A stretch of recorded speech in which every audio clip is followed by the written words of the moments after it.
At long last, it appears that one of the most geopolitically powerful tunnel projects in history may finally become a reality. For more than a century, leaders in both southern Europe and North Africa have been dreaming of some way to build a fixed link across the Strait of Gibraltar. A tantalizingly narrow strip of ocean, just 14 kilometers wide at its narrowest point, between the Atlantic and the Mediterranean, and between Europe and Africa. Over several generations' worth of effort, numerous obstacles have continued to prevent such a project. Everything from cost to politics to uniquely challenging geology. But in the 2020s, things have been changing. Diplomatic relations between Spain and Morocco have been improving. Morocco's high-speed rail ambitions have grown, and for the first time in the project's modern history, a leading TBM manufacturer has reportedly concluded that the long-sought fixed link between Europe and Africa is actually feasible with today's technology. What this means is an English Channel-esque tunnel running underneath the surface of the ocean between Spain and Morocco, which would redraw the mental map of the Mediterranean and likely transform Euro-African relations. However, it won't be cheap, and it won't be easy either. In fact, it will be the most politically consequential, most technically difficult, and potentially deepest undersea tunnel ever made. Join us in this episode of Looking For as we explore the exciting yet daunting Strait of Gibraltar tunnel. Few projects we've covered on this channel have been envisioned for longer than this one. The first time a tunnel across the Strait of Gibraltar was formally considered, it was 1869, and that was a remarkable time to be thinking about a link to Africa. Spain had just overthrown Queen Isabella II and had begun writing a liberal constitution in an attempt to reinvent itself as a modern European state.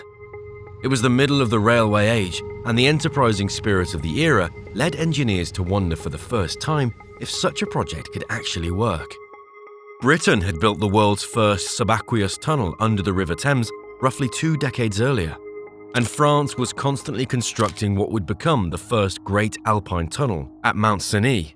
But most significantly, the very same year Spain first considered the Strait Tunnel, 1869, the Suez Canal was completed in Egypt. Then the flagship of intercontinental trade infrastructure in the emerging modern world. However, despite the optimism, a tunnel linking Europe and Africa was still wildly ahead of the technology. The next major moment of consideration came in the year 1930. A March 1930 issue of the magazine Popular Mechanics describes how Spanish engineers had sunk a, quote, preliminary shaft to determine rock formations. The article also explains that the tunnel would have to be 20 miles from end to end and more than 1,500 feet, or about 460 meters, below the surface of the water. This reveals that, by this time, scientists had already determined that simply bridging the smallest gap in the strait would not be feasible, due to the extreme depth of that narrower section. Popular Mechanics even published an update in August of that same year, with the intriguing title Strangest Tunnel to Join Europe and Africa, showing a drawing of a huge concrete tube that would house a full-gauge railway and a motorway for cars. But despite these promising developments, engineers again concluded the technology simply did not yet exist to make the vision a reality. It wasn't until 1979 that King Hassan II of Morocco and King Juan Carlos I of Spain signed a joint declaration to initiate official studies of a fixed link between the two countries. Roughly 2 years later, in 1981, Spain established SEQEGSGA, an acronym which, translated from Spanish, stands for Spanish Society for Studies on a Fixed Link Across the Strait of Gibraltar. And for almost half a century, alongside Moroccan counterpart SNED, the Strait of Gibraltar has been meticulously studied. That time frame might seem ludicrous, and yes, bureaucracy, money, and politics have all played a role, which we'll get into. But tunneling through the strait really is that difficult to study comprehensively. Even in the late 20th century, planners were still wrestling with basic questions, like what is actually under the seabed? Answering that alone meant investigating deep high-pressure water, strong currents, seismic risk, unstable geology, and more. And even when they found answers, the solutions kept depending on technology that either didn't exist yet or couldn't do the job safely. That being said, the last 45 years have witnessed significant progress when it comes to zeroing in on what will not work, and therefore, by process of elimination, what might. One key thing they established is that the shortest route is not the best route. The narrowest portion of the strait in fact turns out to be near its central abyss, which reaches a depth of roughly 900 meters. The best route, or more accurately, the least unsuitable route, was revealed instead to be through the Camarines Sill, a shallower submarine ridge to the west of the narrowest point. This makes the proposed tunnel much longer, perhaps by a factor of 2.5 or even 3, but it also makes it possible. Numerous other important details were uncovered. A bridge was seriously studied, but eventually pushed aside for a variety of reasons, including the strait's busy shipping traffic, the difficult tectonic and geological features, and the need for unprecedented distances between supports, as much as 5 kilometers. Also pushed aside was the idea of a tunnel for cars. Planners also learned a lot about the material they'd be tunneling through. Mostly flysch in post-flysch formations. These are thick, uneven layers of rock, sandstone, shale, marl, clay, and limestone that built up as the mountains and seabed in the area were slowly forming and shifting. And in the process, they discovered buried paleo-channels, essentially ancient underwater valleys that got filled in and hidden under the seabed, which present the additional risk of suddenly encountering soft, unstable material midway through the tunneling process. But despite the accumulating knowledge, the project essentially remained caught in a loop for decades. By the 1990s, the project was well beyond the stage of being a mere fantasy. But while there was plenty of funding for pre-feasibility and feasibility studies, there was never enough certainty to fund full construction, because that required answering key questions like how much it would really cost, how long it would take, and what odds there were of overruns or of disaster. It also didn't help that Spain and Morocco have had recurring tensions over Western Sahara, migration, Ceuta and Melilla, fishing, security, and broader regional politics.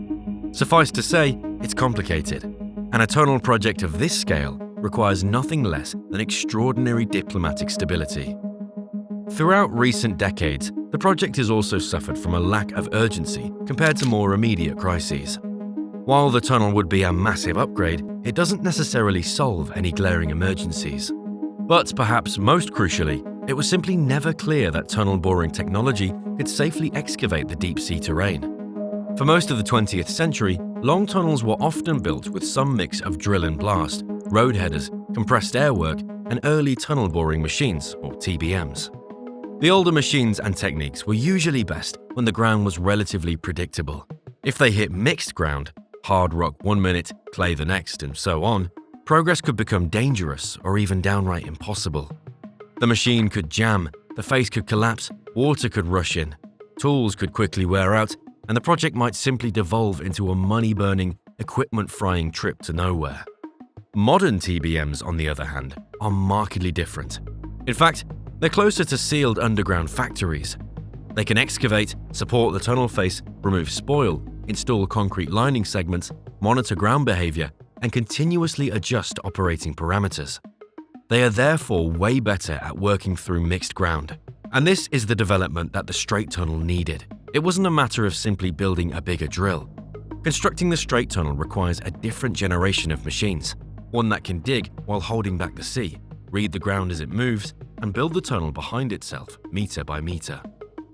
And this is why, in 2025, German TBM manufacturer Herrennecht reportedly produced a landmark study concluding, for the first time, that a twin-bore rail tunnel between Spain and Morocco can be excavated using current tunneling technology. The significance of this announcement would be challenging to overstate. Herrennecht is one of the world's leading TBM companies, and their unprecedented conclusion marks the end of what would be called a 1.5-century era. Since the late middle 19th century, leaders have been grasping at this seemingly unattainable dream. At long last, it's finally safe to say it's unattainable no more. But of course, that is a far cry from saying it will succeed, let alone when. Just because the tunnel is now possible does not guarantee it will be built. There are other obstacles for Spain and Morocco to still overcome. One is political commitment. Recent reporting says both countries may decide around 2027 whether to proceed with an initial exploratory tunnel, which is another way of saying it could be at least another year before Spain and Morocco formally decide whether to build the tunnel or not. Reports also state that it's believed the project would take at least a decade to complete and will cost an estimated 8.5 billion euros, or $9.9 billion US. Accounts vary, sometimes with alarmingly wide discrepancy, about some of the proposed tunnel's physical statistics. However, most seem to land somewhere around a 39-kilometer tunnel, nearly 28 kilometers of which would run underwater or beneath the seabed. Some reports mention a distance of 42 kilometers. However, this is likely in reference to the distance between terminals. The selected route through the Camarines Sill runs through a zone where the sea is roughly 280 to 300 meters deep. The tunnel itself will thus reach a maximum depth of roughly 475 meters below sea level. That's roughly the height of the highest roofline in the Western Hemisphere, Central Park Tower in New York City, and more than 6 times deeper below sea level than the Channel Tunnel between England and France. In terms of what will be inside the tunnel, we have some preliminary answers here too. The plan is for 2 independent single-track rail tunnels, each with an internal diameter of about 7.9 meters.